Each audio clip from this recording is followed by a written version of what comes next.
യേശുവിന്റെ പീഡാനുഭവത്തിന്റെയും കുരിശുമരണത്തിന്റെയും ഓർമ്മ പുതുക്കി ലോകമെങ്ങുമുള്ള ക്രൈസ്തവർ ഇന്ന് ദുഃഖവെള്ളി ആചരിക്കുന്നു. വിവിധ ദേവാലയങ്ങളിൽ ദുഃഖവെള്ളിയോടനുബന്ധിച്ച് പ്രത്യേക പ്രാർത്ഥനാ ചടങ്ങുകൾ പുരോഗമിക്കുകയാണ്. Thiruvananthapuram Palayam saint Joseph metropolitan കത്തീഡ്രലിന്റെ ആഭിമുഖ്യത്തിൽ സംഘടിപ്പിച്ച നഗര പ്രദക്ഷിണത്തിലും കുരിശിന്റെ വഴിയിലും വിശ്വാസികൾ പങ്കെടുത്തു.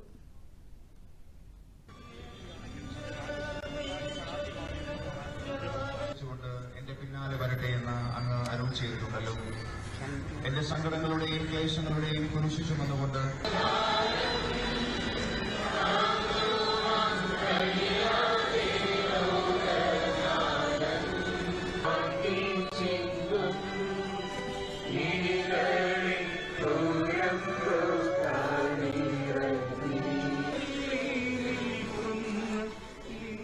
ദേവാലയങ്ങളിൽ പ്രത്യേക പ്രാർത്ഥനകളും ശുശ്രൂഷയും ഉണ്ടാകും.